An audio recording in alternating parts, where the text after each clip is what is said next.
വിവാഹ ജീവിതത്തിൻ്റെ തുടക്കത്തിൽ നിങ്ങൾ അനുഭവിച്ച അതേ സന്തോഷവും സ്നേഹവും ഇന്ന് നിങ്ങളുടെ ദാമ്പത്യത്തിലുണ്ടോ? അതോ ജീവിതത്തിൻ്റെ തിരക്കുകൾക്കിടയിൽ ആ ആദ്യ നാളുകളിലെ ആവേശവും സ്നേഹവും എവിടെയെങ്കിലും നഷ്ടപ്പെട്ടു പോയതായി തോന്നുന്നുണ്ടോ? പലപ്പോഴും കാലം കടന്നു പോകുമ്പോൾ നാം പരസ്പരം സ്നേഹിക്കുവാൻ മറന്നു പോകുന്നുണ്ട്. എന്നാൽ നമ്മുടെ വിവാഹമെന്ന കൂദാശയെ വീണ്ടും പുതുക്കുവാനും ആ പഴയ സന്തോഷം തിരിച്ചു കൊണ്ടുവരുവാനും ഒരേ ഒരു വഴിയേ ഉള്ളൂ: നമ്മുടെ ജീവിതത്തിൽ ക്രിസ്തുവിന് ഒന്നാം സ്ഥാനം നൽകുക എന്നതാണ്. ദൈവം സ്നേഹമാകുന്നു എന്ന് 1 യോഹന്നാൻ 4-ാം അധ്യായം 8-ാം വാക്യത്തിൽ പറയുന്നുണ്ട്.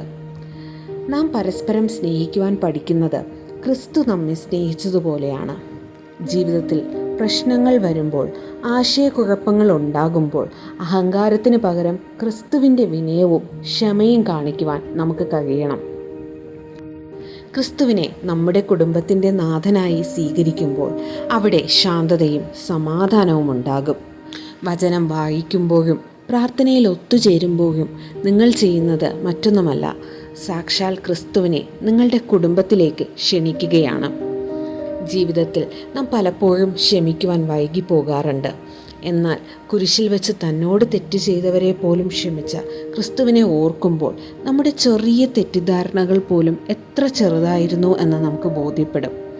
ഒരു അഭിപ്രായ വ്യത്യാസം ഉണ്ടാകുമ്പോൾ ഉടനെ ദേഷ്യപ്പെടാതെ ക്രിസ്തു എന്താണ് ഇവിടെ ചെയ്യുക എന്ന് ഒന്ന് ചിന്തിച്ചു നോക്കൂ.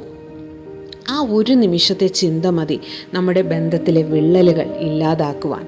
ക്രിസ്തുവിനെ നിങ്ങളുടെ ഇടയിലേക്ക് കൊണ്ടുവരുമ്പോൾ അവിടെ സ്നേഹം ഒരിക്കലും വാടിപ്പോകില്ല.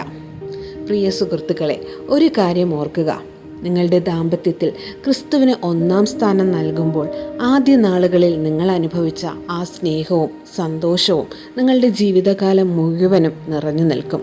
നിങ്ങളുടെ ഭവനം എന്നും സ്നേഹത്തിൻ്റെയും പ്രാർത്ഥനയുടെയും ഒരു ഇടമായി മാറുകയും ചെയ്യും. ക്രിസ്തുവിനെ കൂടെ കൂട്ടുമ്പോൾ നിങ്ങളുടെ ദാമ്പത്യം എന്നും സ്വർഗീയമായ ഒരു അനുഭവമായിരിക്കും. കർത്താവ് ഏവരെയും സമൃദ്ധിയായി അനുഗ്രഹിക്കട്ടെ.